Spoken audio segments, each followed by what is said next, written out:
Hello दोस्तों, स्वागत है आपको ब्रतती साइंस क्लास में। मैं हूं ब्रतती और आज का सेशन होगा हिंदी और इंग्लिश बाइलिंगुअल लैंग्वेज पे। मुझे रिक्वेस्ट आया था कि दीदी आप हिंदी और इंग्लिश दोनों लैंग्वेज में बताइए तो हम लोग के लिए आसान होगा समझने में। सब इसीलिए आज का video I am making in both the language. So आप रेडी हो? Shall we start? Okay, so let's go. आज हम बहुत ही महत्वपूर्ण एक विषय से बात करना चाहते हैं जिसके बिना तो हम जी नहीं सकते। उसका नाम भी है जीवन। क्या बता सकते हैं कि वो क्या है? हाँ जी, वो मैं वाटर के बारे में बात कर रही हूँ। जल जो है जीवन। सो आज हमारा टॉपिक है वाटर।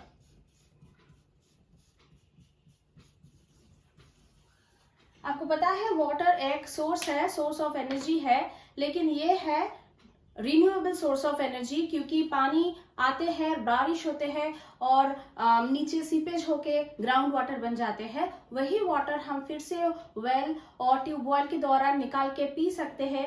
और सरफेस वाटर भी बहुत सारी है जो है लेक, पॉन्ड। सो इसके बारे में है आज हमारा सेशन। सो चलिए स्टार्ट करते हैं। पानी होता क्या है? पानी का आप देखेंगे तो इसका कोई रंग होता है? कोई भी रंग नहीं है। सो इसका कैरेक्टरिस्टिक्स मैं बताना चाहती हूँ। कैरेक्टरिस्टिक्स ऑफ वाटर, सबसे पहले जो बात आएगी, दिस इज कलरलेस। इसका कोई गंध होते हैं? कोई भी गंध नहीं है। So this is called odourless. इसका कोई आकार लेता है? नहीं, किसी भी पात्र में इसको रखो तो उसका आकार ले लेता है। तो this takes the shape of the container in which we pour the water.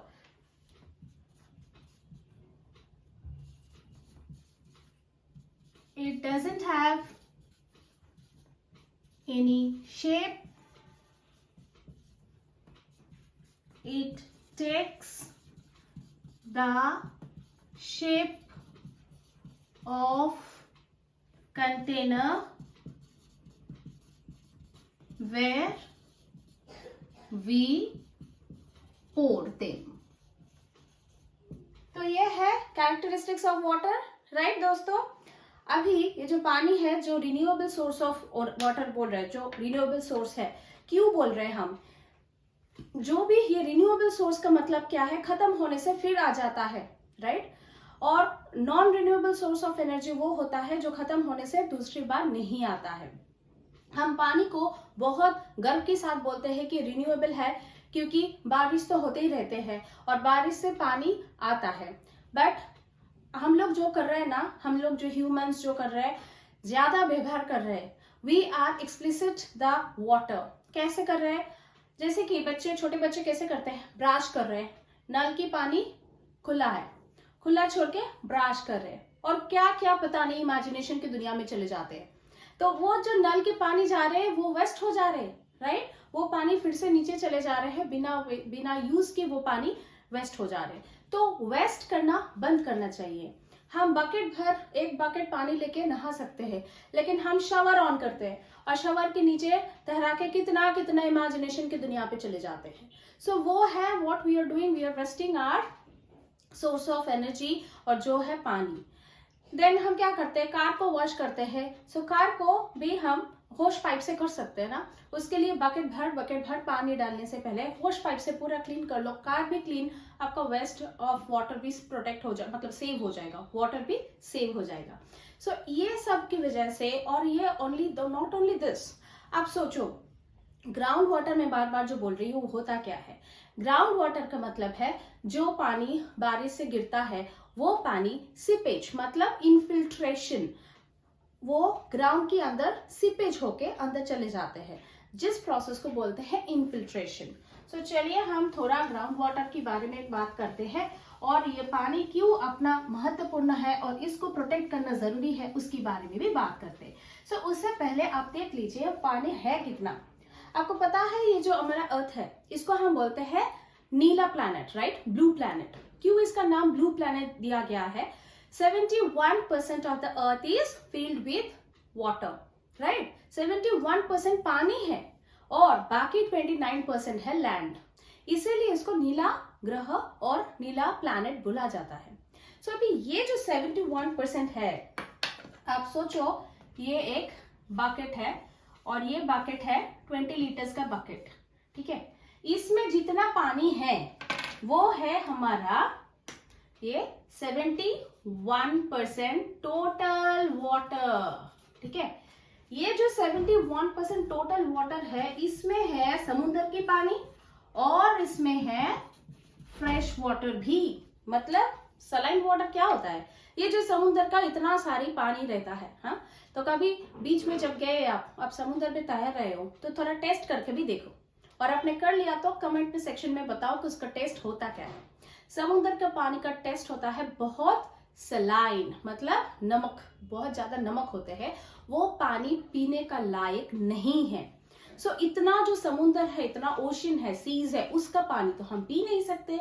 और बाकी बचा है फ्रेश वाटर। फ्रेश वाटर में ज्यादा से ज्यादा पानी रहता है ग्लेशियर्स और आइस कैप के दौरान, राइट। सो ग्लेशियर्स, हिमबाह जो बोलते हैं, वो हिमबाह होता है, आइस कैप्स होता है, जिसका पानी भी हम खोद के पी नहीं सकते, राइट। सो ये होता है 71% वाटर। अभी आप एक चम्मच ले लो, स्पून, और वो स्पून का कैपेसिटी सपोज ले लो 5 ml ऑफ वाटर उस स्पून में जा सकते, right. You can hold 5 ml of water in the spoon. तो आपको वही चम्मच से इधर से 100 स्पून आप उठा लो। कितना स्पून आप उठा रहे हो? 100 स्पून आप उठा रहे हो पानी, और वो पानी चले जा रहे हैं आपका मग में। सोचो कि ये हो गया एक मग, ये हो गया एक मग, ठीक है। इसमें जो पानी जा रहे हैं वो है इधर से आप 5 ml पर स्पून, ऐसा आप ट्रांसफर कर रहे हो। कितना? 100 स्पून ट्रांसफर कर रहे हो इस मग में। ये है बकेट जो है पूरा पानी, ये है मग जिसमें आ रहा है 100 spoon of water from this. और ये जो पानी है ना, ये पानी होता है ये वाला फ्रेश वाटर। ये जो फ्रेश वाटर होता है, जैसे मैंने बताया, ज्यादा से ज्यादा ये रहता है ग्लेशियर्स और आइस कैप की फॉर्म में, ठीक है। अभी इधर से आप उठा रहे हो सपोज कितना, फिर वो 5 ml का स्पून से आप 20 स्पून उठा लो इसमें से।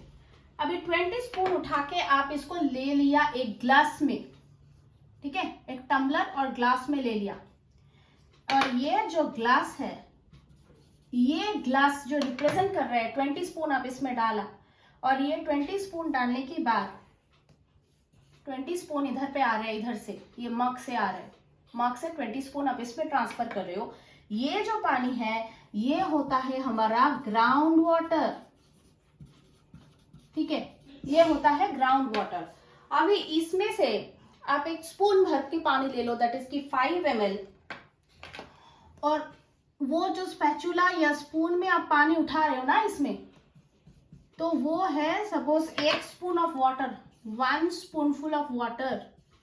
और आप जो 1 स्पून ऑफ वाटर ले रहे हो ना, that is representing the surface water. Surface water कहाँ पे मिलते हैं? सरफेस वाटर, ये सरफेस वाटर मिलते हैं आपको लेक, पॉन्ड और एनी अदर वाटर बॉडीज में, ठीक है। Lake, pond etcetera. पॉन्ड होता है जो गॉड क्रिएटेड है, मतलब वो नेचुरल सोर्स ऑफ वाटर है, और लेक जो होता है वो आर्टिफिशियली मैन क्रिएटेड है, सो इसको बोलते हैं आर्टिफिशियल सोर्स ऑफ वाटर। सो ये है हमारा सोचने के लिए। आप सोचिए कि इतना बकेट भर पानी है, लेकिन उससे इस्तेमाल कर रहे हैं हम स्पून फुल ऑफ वाटर। सोचिए, तो इसको प्रोटेक्ट नहीं करेगा तो किसके करेंगे? बिना जल के तो हम जी नहीं सकते। सो this is the matter of concern. ये सीरियस मैटर है, क्योंकि हम पानी को बचा सकते हैं। कैसे बचा सकते हैं? चलिए आप देखते हैं कि हाउ टू प्रोटेक्ट वाटर और हाउ टू सेव वाटर। आपको पता है 22 मार्च का दिन क्या होता है? 22 मार्च बहुत स्पेशल है। हम इतना बड़े बड़े स्लोगन देते हैं, पोस्टर बनाते हैं, लोगों को एडुकेट करते हैं, स्कूल में प्रोग्राम होते हैं। किसके बारे में? और जिसके बारे में होता है उसका नाम है जल, ओके।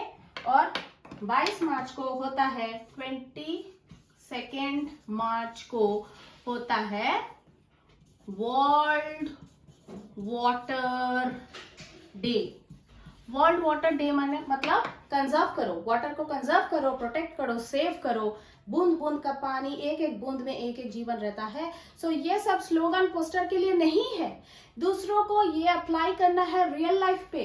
आप अगर उसका इस्तेमाल रेगुलर लाइफ में कर रहे हो, डेली लाइफ में कर रहे हो, तो ही आप जल को बचा पाओगे। You can save water, you can protect water, right.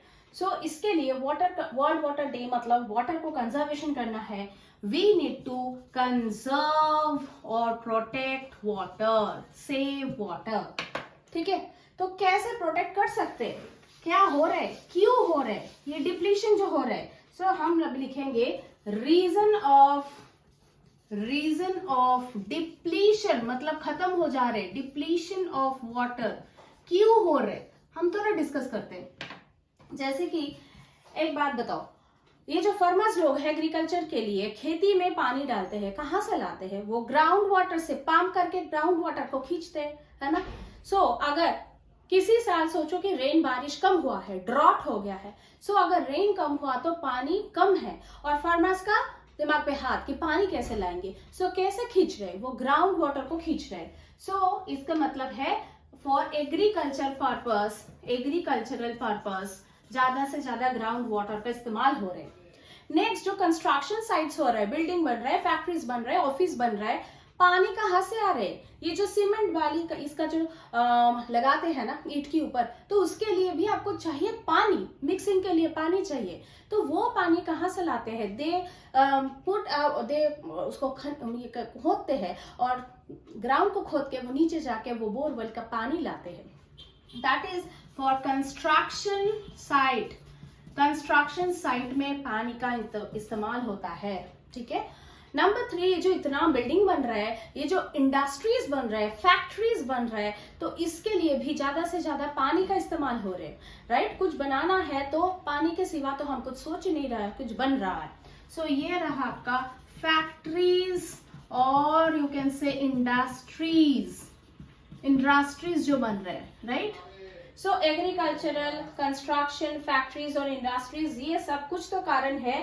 फिर हम क्या करते हैं, वेस्ट ऑफ वाटर, जैसे कि मैंने आपको बता रही थी, बहुत सारी वेस्ट ऑफ वाटर होता है सिटी, टाउन या विलेजेस में कंपैरेटिवली कम होता है। शहर की बच्चे, शहर की लोग क्या करते हैं, ज्यादा से ज्यादा पानी का वेस्ट कर देता है ताकि ज्यादा से ज्यादा इस्तेमाल करना चाहिए। So these are the reason of depletion. अगर रीजन ऑफ डिप्लेशन पता चल गया है तो अभी हमको सोचना चाहिए कि कैसे हम इसको बंद कर सकते हैं, कैसे हम इसको प्रोटेक्ट कर सकते हैं। सो let's discuss few steps of how can we protect or save water, ठीक है। सो अभी चलते हैं प्रोटेक्शन, सेव वाटर और प्रोटेक्ट और मैनेज, प्रोटेक्ट और मैनेज वाटर, ठीक है। अभी प्रोटेक्ट कैसे करेंगे, जैसे कि नंबर 1 हम कर सकते हैं रेन वाटर हार्वेस्टिंग, ठीक है। हम कर सकते हैं। What is rain water harvesting, ये जो रेन वाटर गिरते हैं, बहुत सारी बिल्डिंग्स में अभी क्या होता है, टेरेस में उन लोग रेन वाटर को प्रिजर्व करते हैं और वो रेन वाटर को बाद में हम इस्तेमाल कर सकते हैं। So that is rain water harvesting.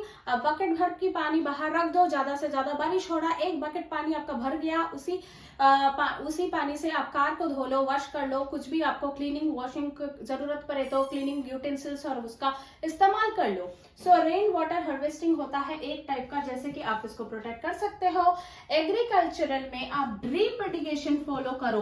Drip irrigation, the farmers they know what is drip irrigation. इसकी मतलब है कि एक स्प्रिंकलर्स की तरह पानी आएगा और वो पानी पूरा चार पास में वो स्प्रेड हो जाएगा। सो दिस इज ड्रिप इरिगेशन और दिस इज स्प्रिंकलर, मैंने जो बोल रही हूँ। और ड्रिप इरिगेशन होता है कि पाइप के दौरान थोड़ा थोड़ा छोटा छोटा होल उसमें किया जाएगा, तो वो पाइप लंबा पानी जा रहे हैं और उसके बीच बीच में होल है, तो वो होल से क्या होता है, सीपेज होता है और लीक करके पानी आसपास में तैर जाते हैं। तो इससे क्या होता है, थोड़ा सेव हो जाता है और पूरी जगह पे पूरा खेती में पानी भर जाता है। So this is drip irrigation, rain water harvest. Stop, educate others, educate everyone and apply, educate and apply in real life. आपका जो डेली लाइफ है, रियल लाइफ में stop waste of water, stop waste of water. आप water का इस्तेमाल सही तरह कीजिए, अगर जरूरत ना पड़े तो नल का पानी खुला मत छोड़िए, बंद करके रखिए, और हो सके तो बाकेट भर के पानी से नहाइए instead of shower and all. तो इससे क्या होता है, पानी थोड़ा सा भी बच जाएगा, राइट। अब एक टाइम पे ये ना हो कि ड्रिंकिंग पानी में, पीने का पानी में प्रॉब्लम हो गया है और कहाँ से पानी लाए इसके लिए हमको आंसू बहना पड़ रहा है।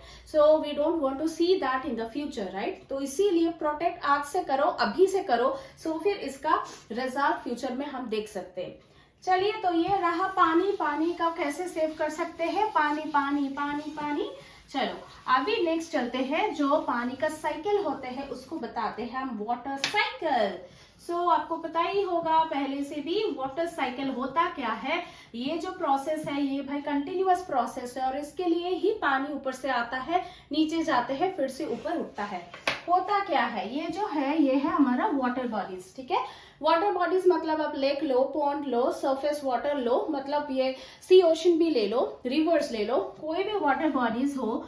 और ऊपर रहता है हमारा सूरज, ये है हमारा वाटर बॉडी, और इधर पे हमारा है सूरज मामा। तो सूरज मामा क्या करते हैं, सूरज मामा हीट दे रहे, ये जो हीट आ रहे हैं सूरज की, इसका हीट की वजह से इधर का पानी क्या होता है, ऊपर चल जाता है। कैसे, पानी का सरफेस बहुत गर्म हो जाता है और हीट की वजह से पानी लिक्विड फॉर्म से वेपर फॉर्म में ट्रांसफर हो जाता है। और ये जो प्रोसेस हो रहा है इस पे, इसको हम बोलते हैं इवापोरेशन।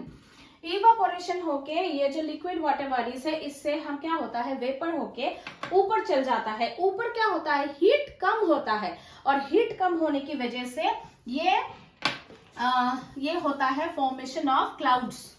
ये क्लाउड फॉर्म करता है, राइट। ये क्लाउड फॉर्म करता है कैसे, क्योंकि इधर हीट कम है, ठंडा है, और ठंडे में क्या होता है, ये वेपर फिर से लिक्विड ड्रॉपलेट्स में बदल जाते हैं, और वो वाटर ड्रॉपलेट्स होल्ड करके फॉर्मेशन होता है क्लाउड। और ये जो क्लाउड फॉर्मेशन होते हैं ना, इस प्रोसेस का नाम होता है कंडेंसेशन, क्योंकि इसमें डेंस हो रहे हैं, ठीक है। और ये क्लाउड्स क्या करते हैं, वाटर वेपर को होल्ड कर रहे, होल्ड करते करते उसका भी एक लिमिटेशन होता है, जिसके बियॉन्ड और होल्ड नहीं कर सकते हैं, उसका कैपेसिटी नहीं है। तब क्या करते हैं, कर्ल्ड और क्लाउड का डैश होते हैं, और डैश की वजह से हम जो साउंड सुनते हैं ना, थंडर स्टॉर्म का, थंडर का साउंड वो आता है, और बारिश होता है। तो कभी कभी वो थंडर स्टॉर्म की भी जरूरत नहीं है, वैसे ही क्लाउड भर जाता है और पानी नीचे टपकना लगता है। वाटर लिक्विड फॉर्म में फिर से नीचे आ रहा है, कैसे, पानी के फॉर्म में, और वो जो पानी के फॉर्म में आते हैं, इस प्रोसेस का नाम है, this is nothing but rain. और ये जो रेन फॉर्मेशन होते हैं, इसको हम बताते हैं प्रेसिपिटेशन। और प्रेसिपिटेशन होके कहाँ पर आते हैं, ये आते हैं लैंड पे, ये है लैंड। लैंड पे पानी टपक रहा है, बारिश हो रहे हैं, और लैंड से ये पानी फिर से सीपेज होके नीचे जा रहे हैं, और जिस प्रोसेस का नाम हम बोल सकते हैं कलेक्शन। ये कलेक्शन क्या होता है, कलेक्शन होता है कि ये रेन वाटर, सीपेज मतलब वो हमारा जो ग्राउंड होता है, लैंड होता है, उसमें बहुत सारी छेद होता है, और वो छेद से क्या होता है, वो नीचे चले जाता है पानी, राइट, सोक हो जाता है, एब्जॉर्ब हो जाता है। क्यों, क्योंकि पुल कर रहे हैं, ग्रेविटेशनल पुल। और वो जो हमारा अर्थ का सरफेस है, ग्रेविटेशनल पुल की वजह से रेन वाटर सीपेज होके अंदर चले जा रहे हैं, और उस प्रोसेस का नाम होता है इनफिल्ट्रेशन। सो ये भाई हम बताते हैं what is infiltration, what is aquifer, और ये क्लियर है। ये एक सर्कुलर प्रोसेस है, और ये इसको नाम है वाटर साइकिल। जहाँ पे आप देख सकते हो घर पे भी आप पानी बॉईल कर रहे हो, उबल रहा है, तो उधर से क्या होता है, धुआं निकालते हैं। चाय, गर्म चाय से धुआं निकलता है, होता क्या है, वो लिक्विड है, और लिक्विड सरफेस हीट होके वो वेपराइज होके ऊपर चलता है। सो ये प्रोसेस है इवेपोरेशन। हमने सीखा है, पहले हीट आता है, इवेपोरेट होता है, फिर ऊपर उठ के होता है क्लाउड फॉर्मेशन, और ये प्रोसेस होता है कंडेंसेशन, ये कूलिंग प्रोसेस होता है। फिर क्लाउड का जब कैपेसिटी खत्म हो जाता है वाटर वेपर होल्ड करने का, वो स्टार्ट हो जाता है रेन, और रेन जो होता है उसको बोलते हैं हम प्रेसिपिटेशन। फिर वो आता है लैंड में, और सीपेज और इन्फिल्ट्रेशन के दौरान वो चले जाता है नीचे due to the gravitational pull of Earth, और ये प्रोसेस को हम बोलते हैं कलेक्शन। फिर से नीचे का पानी ऊपर चलता है। क्लियर, ठीक है। तो वाटर साइकिल अगर हो गया है, अभी चलो हम करते हैं ग्राउंड वाटर में ध्यान। ग्राउंड वाटर क्या होता है, जैसे हमने बोला है कलेक्शन, उसको रन ऑफ भी बोलता है, रन ऑफ या कलेक्शन। सो कलेक्शन में होता क्या है, कलेक्शन में या इसको बोलते हैं रन ऑफ, ये कलेक्शन या रन ऑफ में क्या होता है, पानी चले जाता है नीचे ग्राउंड में, और ये होता है ग्राउंड वाटर। ठीक है, अभी ग्राउंड वाटर जब नीचे हो गया है, तो सोचो आप खोद रहे हो और खोदने के बाद ऐसा आपको रॉक मिल रहा है, रॉक्स, और रॉक्स के बीच में मिल रहा है पानी। ठीक है, ये जो पानी है इसको हम बोलते हैं ग्राउंड वाटर, और इसके ऊपर जितना हाइट है, जितना हाइट मतलब ये जो सरफेस है हमारा, ये सरफेस है, आप खोद रहे हो नीचे, सरफेस से रॉक तक जहां से हम ग्राउंड वाटर देखते हैं, ये जो है ना, इसको बोलते हैं हम वाटर टेबल, इसको हम बोलते हैं वाटर टेबल। सो आपको पता है वाटर टेबल क्या है, द हाइट और the distance from the surface to the ground water level, इसको हम बोलते हैं वाटर टेबल। ये वाटर टेबल घट रहा है, क्यों घट रहा है भाई, क्योंकि ग्राउंड वाटर भी कम होते जा रहे हैं। जब बारिश कम होता है, जैसे कि हमने डिस्कस किया है पूरा पॉइंट, तो उसके लिए वाटर टेबल को मेंटेन करना है, इस्तेमाल करना है पानी को सही तरह। अभी ग्राउंड वाटर सीपेज, और ये जो सीपेज है ना, ये सीपेज का नाम होता है इनफिल्ट्रेशन। सो हमने ये सीखा है इनफिल्ट्रेशन, सीपेज एक ही बात होता है, ये होता है इनफिल्ट्रेशन। अभी हम सीखेंगे कि इसको क्या बोलते हैं, ये जहां पे रॉक्स रहते हैं और उसके नीचे ग्राउंड वाटर रहते हैं, ये जो पार्ट है ना, इसको हम बोलते हैं एक्वीफर, इसको हम बोलते हैं एक्वीफर। ठीक है, ये रॉक्स और ग्राउंड वाटर, ये पार्ट को हम बोलते हैं एक्वीफर। कैसे एक्वागार्ड की तरह सुन रहे, so aquifer is this one, this is infiltration और सीपेज, और ये है हमारा वाटर टेबल। तो अभी इधर पे हमने ये तीन चीजें सीखा है, what is water table, what is aquifer and what is infiltration. Clear? Good. चलो हम ग्राउंड वाटर तो कर लिया है, सरफेस वाटर के बारे में भी थोड़ा बता रहे थे। सरफेस वाटर वही होता है जो हम सरफेस में देख रहे हैं, जैसे कि लेक, पॉन्ड और भी कोई वाटर बॉडीज अगर है तो those are the surface water. Surface water we can drink and ground water also we can drink. Now हम लिख रहे हैं कि ड्रिंकिंग वाटर हम क्या पीते हैं और वो कहाँ से आते हैं। Drinking water we can get it from ground water और we can get it from fresh surface water. ठीक है, अभी कैसे पीते हैं ग्राउंड वाटर को, ग्राउंड वाटर को पीने के लिए हमको है ट्यूबवेल और हमारा है hand pump, right, hand pump, और है well, Jack and Jill went up the well, वो वाला वेल है कुआं। सो वो कुआं है, हैंड पंप है, जो ऐसा करते हैं, हैंड पंप, हैंड से करते हैं, पंप से निकालना है नीचे का पानी, और रहता है ट्यूबवेल। तो इससे हम ग्राउंड वाटर को पी सकते हैं, मतलब कलेक्ट करके उसको फिल्ट्रेशन के बाद ही पीना है, क्योंकि हमको पता है कि वाटर में जितना भी आप नीचे से लो कि सरफेस से हो, बहुत सारी जर्म्स रहता है जो बिना माइक्रोस्कोप और उसमें हम नहीं देख सकते हैं। तो ये जो जर्म्स रहता है, to kill the germs we need to filter the water before drinking. और सरफेस वाटर होता क्या है, ये जो सरफेस वाटर है ये हमको मिल सकते हैं लेक, पॉन्ड या अदर वाटर बॉडी से। तो ये पार्ट हमारा क्लियर हो गया। सो drinking water, ground water, surface water clear हो गया है। सो अभी हम चलते हैं, वाटर साइकिल भी हो गया है। Next we are moving to ocean water. ये ओशन वाटर में क्या होता है, ओशन वाटर में हम क्या पढ़ेंगे, ओशन वाटर में हम पढ़ेंगे तीन चीज, जो है फर्स्ट वेव पढ़ेंगे, व्हाट इज वेव, उसके बाद हम पढ़ेंगे व्हाट इज टाइड, और पढ़ेंगे what is current. Water current या ओशन करंट होता क्या है, ये तीन चीजों को पढ़ेंगे। फर्स्ट पढ़ते हैं वेव। सो वेव क्या होता है, वेव है लहर, लहरों की मस्ती में है। सो हमने दिखाते हैं ऐसा, लहर ऐसा चलते हैं, उसकी वजह क्या होता है, विंड। ये जो विंड आते हैं इसकी वजह से पानी में रिपलिंग होता है।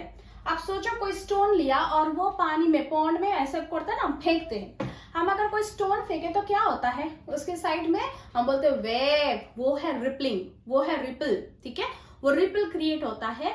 ये जो समुद्र में ज्यादा पानी, ज्यादा हवा आने से, विंड की वजह से ये जो होता है ये अप, ये जो होता है अप डाउन, फिर अप डाउन, फिर अप डाउन, ये होता है वेव, और इसकी वजह है रिपल,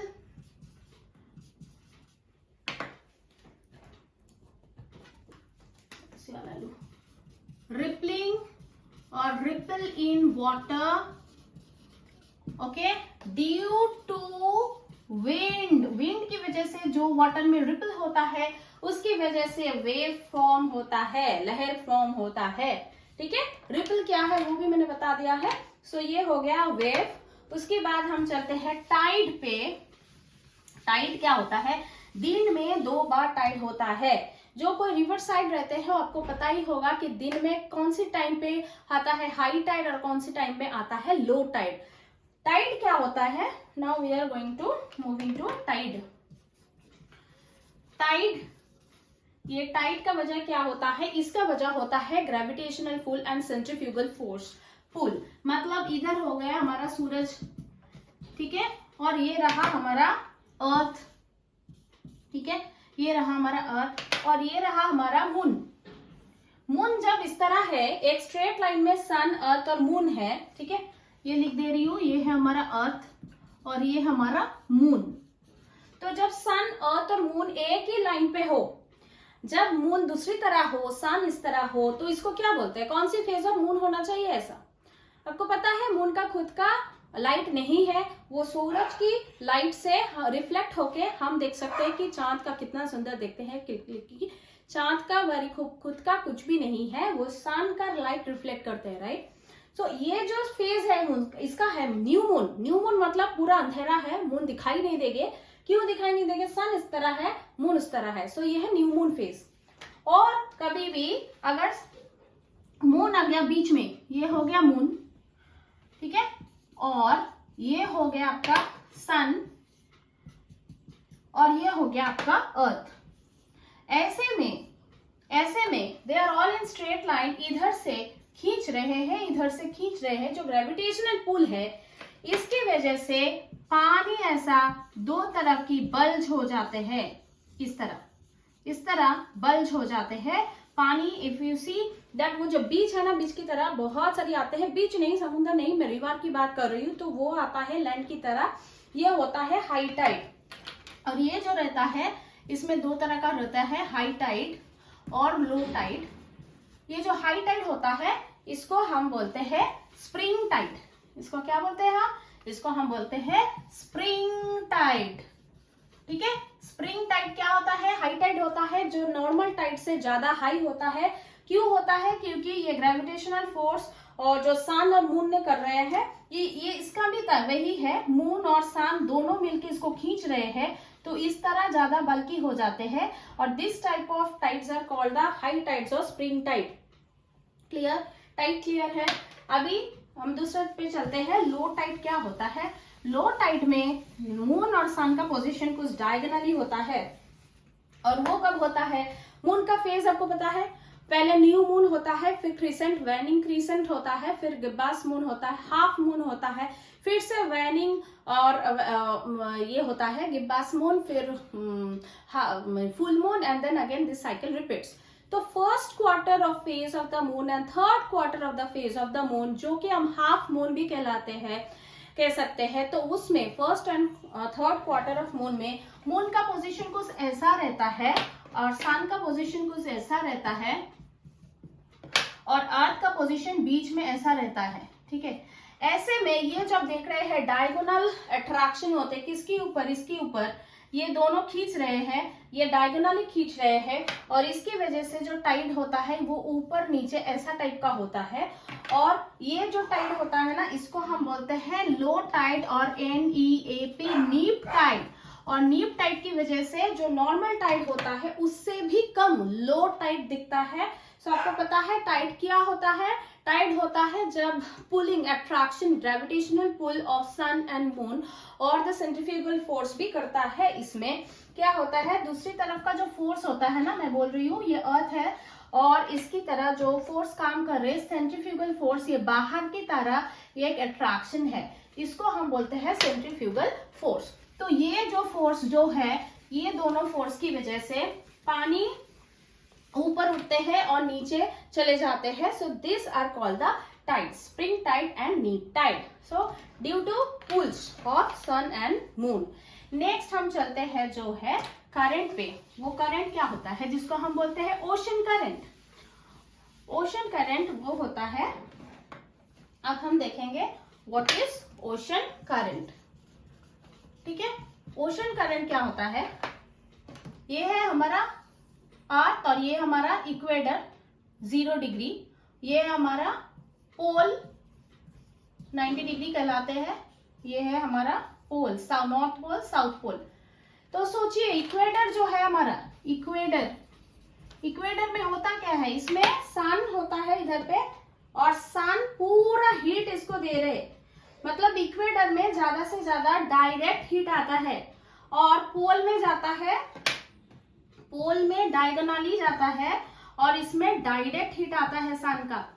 ये सन का डायरेक्ट हीट की वजह से इक्वेटर का रीजन बहुत हीट रहता है, गर्म रहता है, वार्म रहता है compare to the polar region. को पता है पोल कितना ठंडा होते हैं, राइट। सो ऐसे कि एस्किमोस दिखते हैं और वो पेंगुइन दिखते हैं और पूरा आइस दिखने को मिलते हैं, स्नो एंड आइस दिखने को मिलते हैं। वी नो नॉर्थ पोल में कौन रहता है, सांता क्लॉज रहते हैं। और साउदर्न पोल में कौन रहता है, साउदर्न पोल में कौन रहता है, नॉर्थ पोल में कौन रहता है। सो विच एनिमल्स लाइक पेंगुइन्स कहाँ पे मिलते हैं, साउदर्न पोल। और पोलर बेयर कहाँ पे मिलते हैं, नॉर्थ पोल।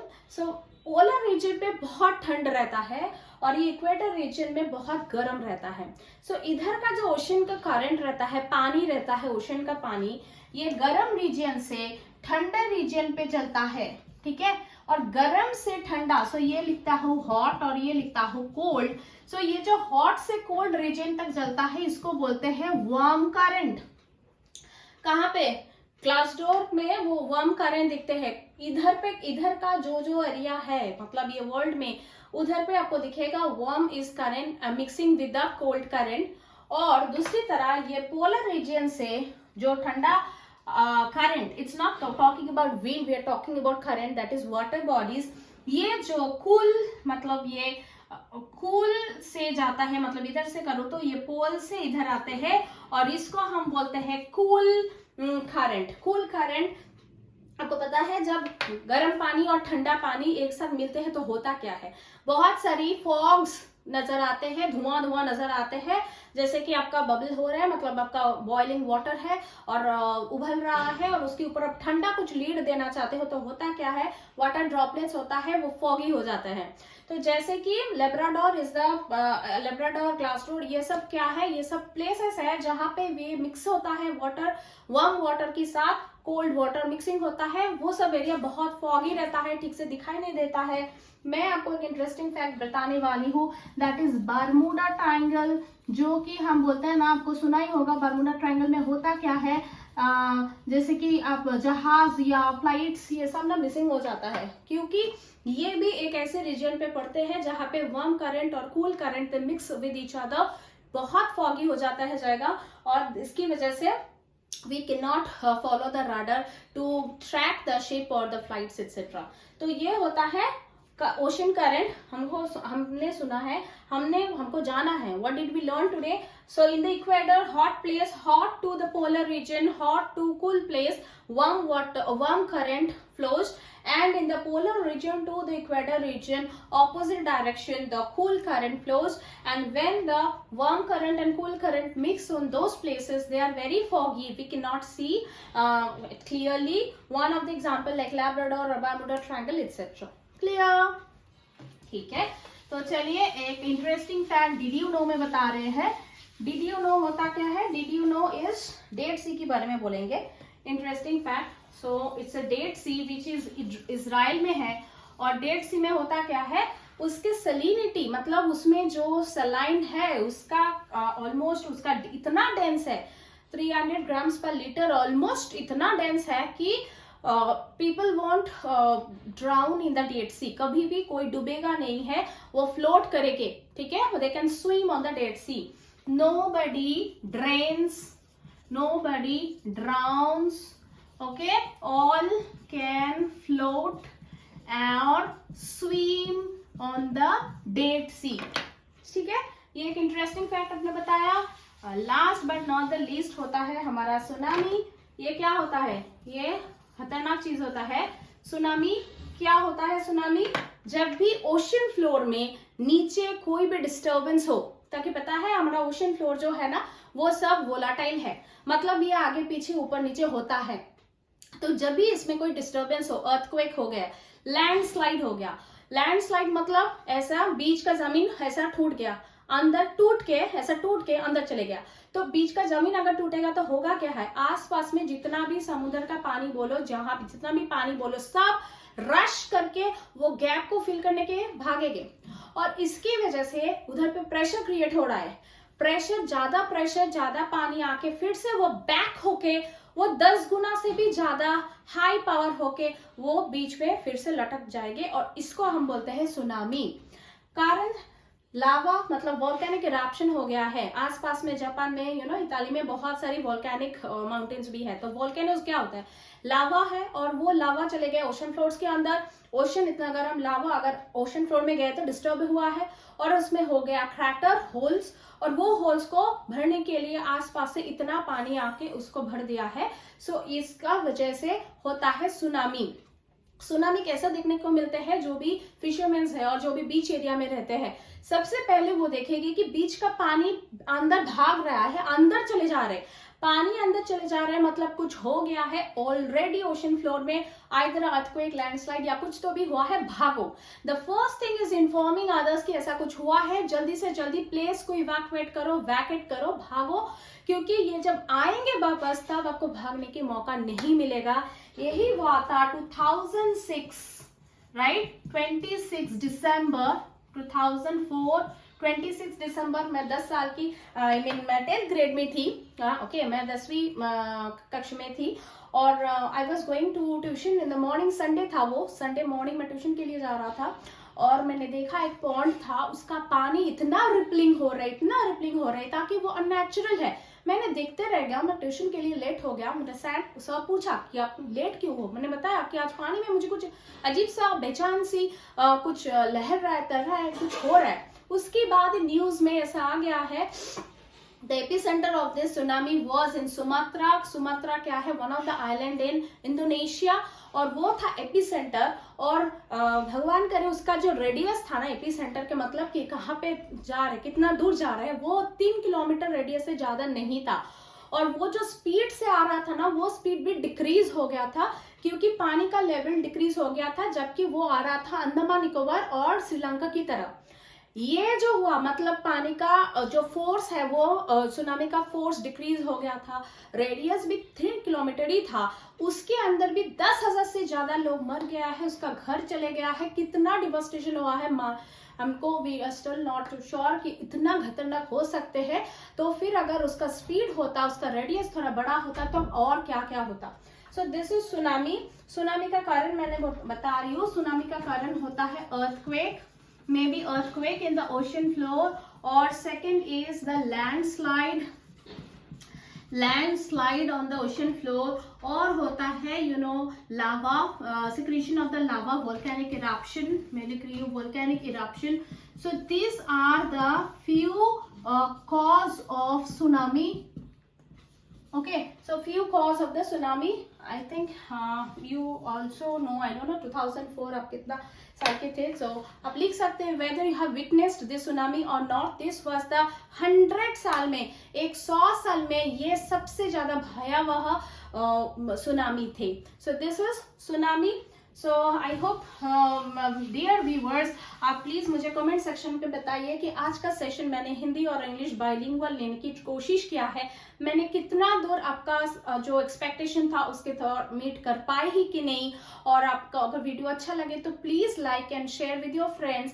आपने अभी तक अगर सब्सक्राइब नहीं किया तो प्लीज सब्सक्राइब, और उसके साथ बेल आइकन भी दबा दीजिए, जैसे कि ऑल द नोटिफिकेशंस आपके पास आ जाएंगे। और क्विकली एक बार माइंड मैप और रिकैप मैंने करवाना चाहती हूँ कि हमने आज क्या सीखा है। हमने आज पानी के दौरान सीखा है first of all why to save water, हमने सीखा है why to save water. Next हमने सीखा है how much water to drink, how much water is there to drink, right, क्योंकि ये इतना सारी पानी में हम पी नहीं सकते। नेक्स्ट हमने बात किया है वाटर साइकिल की, ये साइकिल होता क्या है। Next we move to wave, हमने सीखा है टाइड्स और हमने सीखा है ओशन करंट्स। फाइनली हमने बात किया है सुनामी की। आप वीडियो रिकैप करके फिर से दोबारा देख लीजिए। आपको कोई भी डाउट है तो इसी लेसन का अगर कुछ डाउट है तो मुझे कमेंट सेक्शन में जरूर बताइएगा। अच्छा रहेगा, स्वस्थ रहेगा और हैप्पी रहेगा, खुश रहेगा। See you in my next video. Take care, see you.